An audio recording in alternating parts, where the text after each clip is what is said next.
Hello everyone, it's been a while. My last upload was well over a year ago, so you may be wondering what is going on with my homemade TCG, where have I been, and what's going on with my card game Able. I can let you know that I am making steady progress on the game and have made a few changes that I feel have really benefited the game. Roughly a year ago I was close to finish and then I started to dabble in digital art, and the difference it made to my card game led me to the conclusion that I was going to digitally remaster or redo all of my artworks digitally to give my game a more polished look. The game definitely still has those homemade vibes as my art style, design and current level of artistic ability makes that so, but it definitely gave the cards more life and vibrancy, which I'm stoked about. After making that decision, I started getting to work and made quick progress redoing roughly half of the artworks for the core set, when out of nowhere I lost all of my artwork files. It was a crushing blow and a major setback. If I'm honest, I didn't have much motivation after that, and I needed to take a breather from the game. On a side note, always back up your files. The good news that came from this situation is that when you step back from something, you often see things differently and come up with new creative ideas, and that very much happened with me. I have more clarity around the story, I've made some important improvements to gameplay mechanics, and thought up new ideas and card designs to make the game even more enjoyable. I think one of the strengths of my game is the story element, and it's something I want to focus on even more in the future. So I'm sure you're wanting to know where I am at now and how far along I am in the creative process. When I first started making the game, the core set was originally intended to be around 100 cards.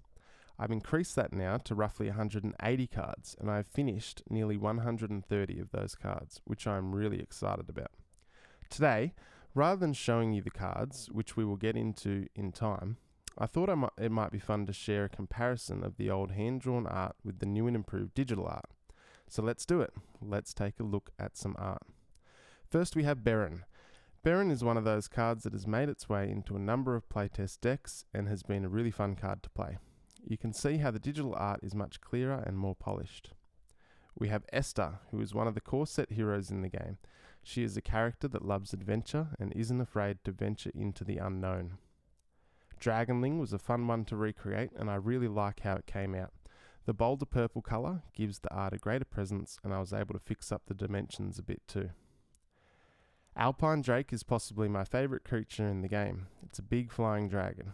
I considered the original hand-drawn art to be one of my better ones, and the digital version looks even better to my eyes.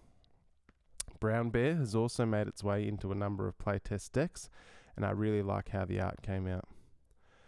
Puffin-Bee is up next. I added some white highlights on the spikes, and the colour is not as washed out as the original. Treewell has been a staple in many playtest decks, and I have made a slight nerf to the card, taking it from a common to a rare card, limiting the amount you can have in a deck to 2 rather than 3. This card took on a slightly different look to the hand-drawn one. I like both, but I think the digital will look great printed. Greedy Goblin is a sneaky creature that desires riches and wealth. I changed the hair colour of this card to highlight the goblin's green skin. I've used the same skin tone for other goblins in the set to help connect them together as the goblin tribe. Deep Sea Diver was a great improvement on the original. I was able to better form the arms and legs and gave a greater facial expression to the creature. The colours work well and I'm happy with how it turned out. Well, that is it for today. I plan on posting some more videos in the weeks and months ahead, so keep checking in for more information on Able. I hope you've enjoyed this video. Please like and subscribe to show your support and leave your thoughts about the new art in the comments below. Thanks for watching. See you next time.